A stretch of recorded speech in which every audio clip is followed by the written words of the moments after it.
Lance Armstrong, the professional cyclist and 7 times the winner of the Tour de France, was recently interviewed by Oprah Winfrey. And in the interview, he admitted to every allegation of using performance-enhancing drugs. At one point, Armstrong spoke about the environment surrounding the sport of professional cycling. He told Oprah Winfrey, "I didn't invent the culture, but I didn't do anything to stop it." Okay. I didn't invent the culture, but I didn't do anything to stop it either. Actually, Friday was the 40th annual March for Life down in Washington, D.C. 500,000 people, mostly young people, who didn't invent the culture of death, tried to stop it. We say that you and I were born into a culture of death. You and I were baptized into a culture of life. Okay? The church is the culture of life in the midst of a culture of death. Okay? And the truth is, the culture of death lurks within each one of us. Okay? The culture of death is sin. The culture of life is God's life. It's the life of grace. Okay? So you and I were born into a culture we didn't invent. That culture goes back to the beginning of time. But on the cross, we say that Jesus Christ reversed the momentum of Eden from a culture of death to a culture of life. Okay? And you and I have that opportunity to help to reverse the momentum of the culture. People seem to understand it's a time of crises, but crises are simply times for heroes, for the greatest lovers of all. They're times for saints.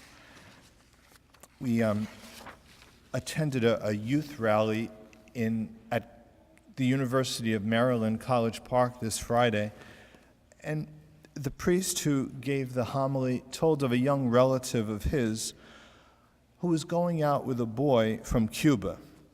She became pregnant, and when she told her boyfriend, he told her to get an abortion.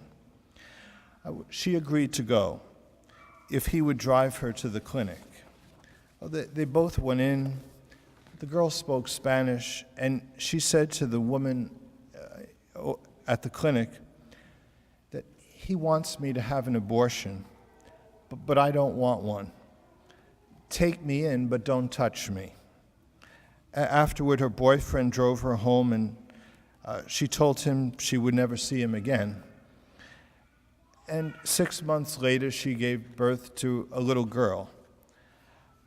And that girl was now 12 years old, and that girl attended the rally at University of Maryland in College Park on Friday.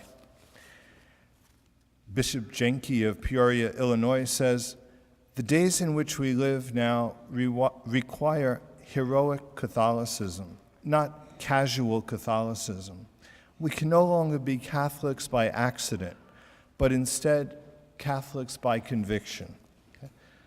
The days in which we live now require heroic Catholicism, not casual Catholicism. We can no longer be Catholics by accident, but instead Catholics by conviction. It seems like the more the crisis advances, the more the middle tends to evaporate.